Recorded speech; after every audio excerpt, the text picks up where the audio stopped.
Hello and welcome to Kettle and Bones, where we make really delicious, really healthy food. And you can too. Today, let's take a walk down memory lane.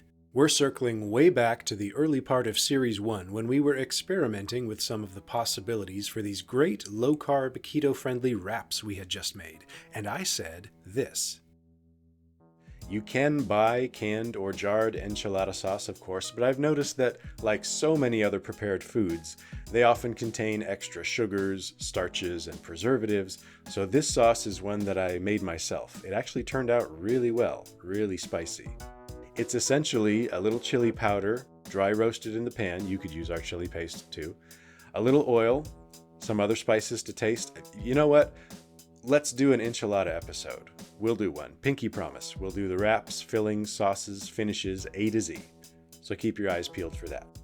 Well, my friends, that day has come. No more guessing. Today, from scratch, A to Z, we're making Keto Enchiladas Rojas. Let's get cooking. There's really only one part of traditional enchiladas that isn't low-carb and keto-friendly: the tortillas. So in a mixing bowl, we're going to start with an excellent tortilla alternative. Or should I say, excellent tortilla alternative. It's because of the eggs. We're starting with eggs. 4 whole eggs, thoroughly beaten, because we're going to make our savory keto wraps from Series 1, Episode 10. These come out pliable, durable, they hold up extremely well to being baked, and they taste great. If you're concerned about these tasting too eggy, they don't. Don't believe me? Well, then you can use egg whites instead of whole eggs if you're concerned about egginess. Use about 8 eggs worth of whites if you choose to go that route. We're seasoning this with ground cumin, cayenne pepper, smoked paprika, garlic powder, and onion powder. Just use subtle dashes of these spices. We want a hint of enchilada-friendly flavors, that's all.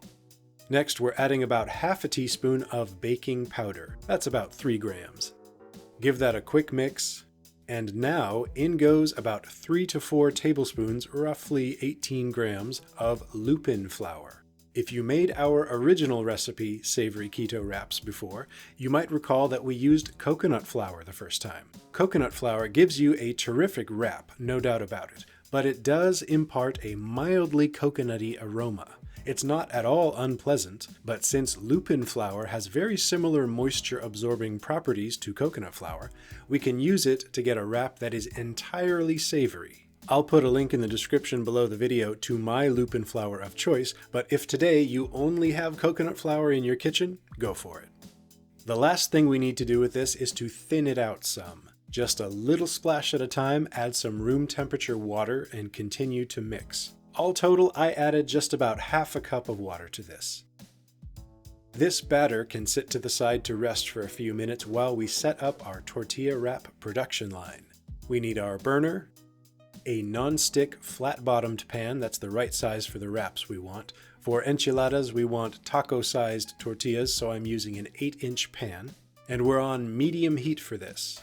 And to make things easier overall, I'm just kissing the surface of the pan with a bit of cold butter. We're not aiming to fry these in a pool of butter, but a light coating will help all of our wraps come out of the pan easily. Even that pesky first one, which for some reason is always the one that wants to give you trouble.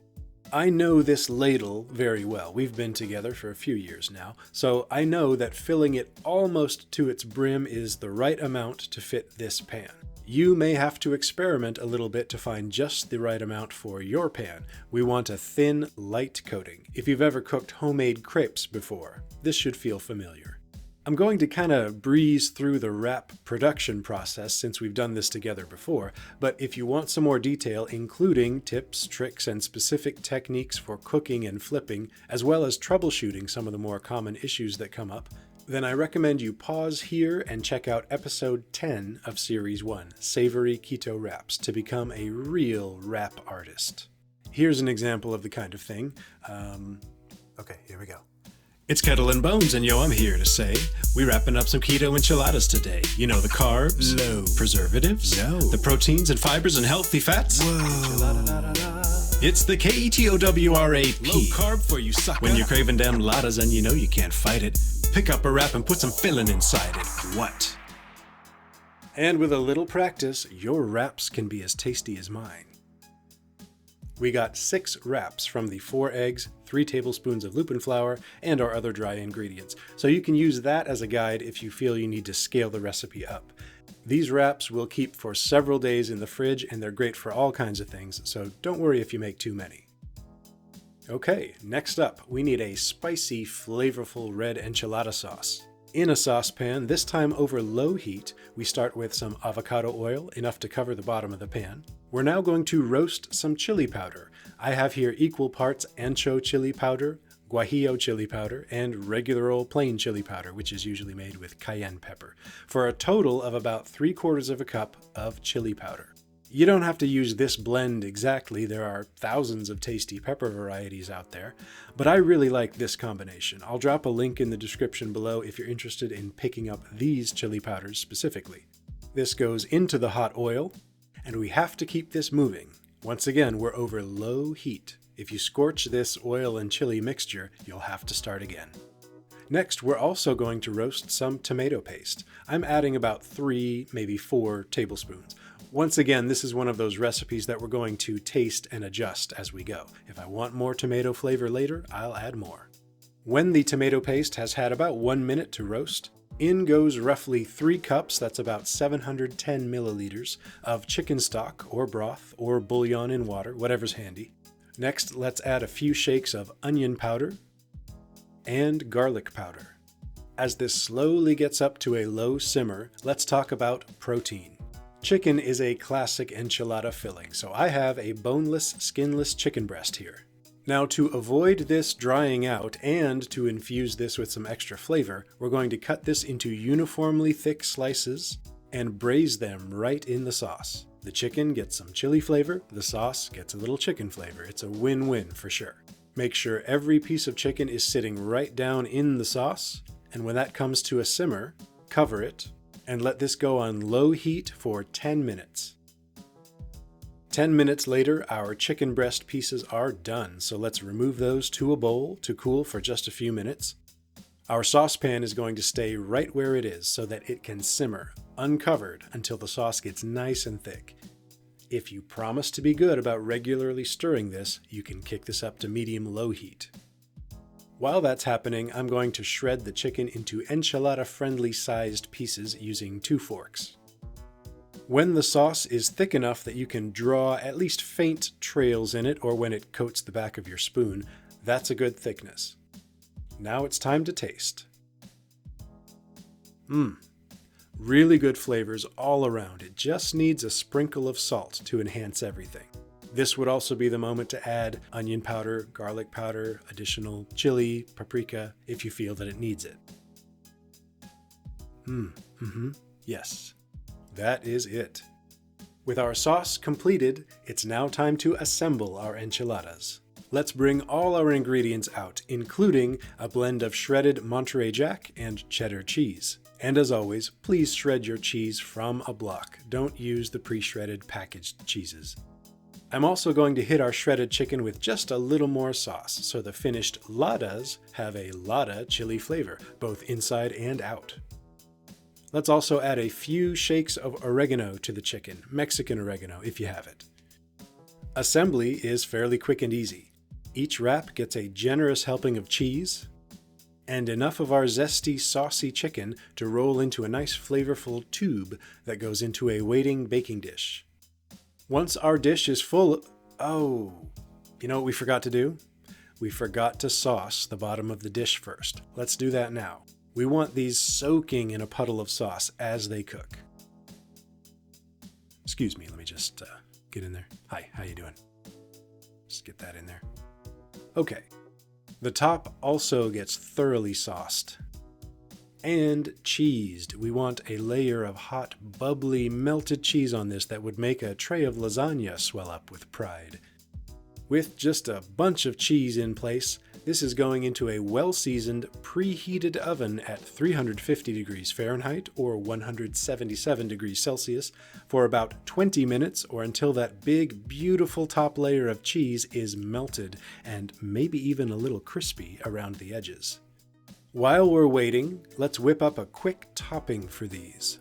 In a squeezy bottle, I'm adding, rather awkwardly, a few spoonfuls of Salvadoran crema. If you can get a good Central or South American or Mexican crema, go with that.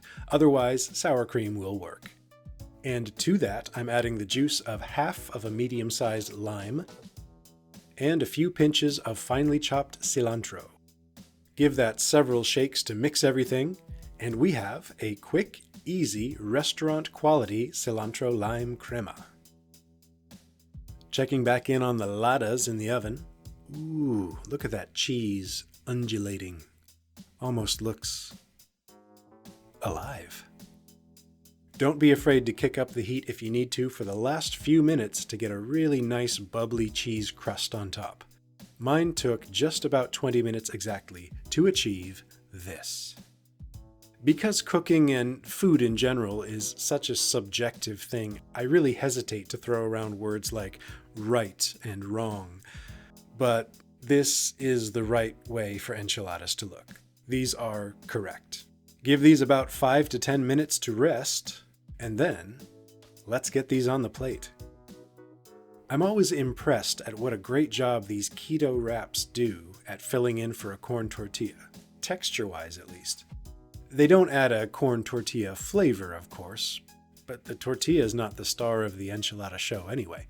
But the separation between layers of sauce, meat, and cheese is there, exactly as it should be. These are really close to the traditional dish.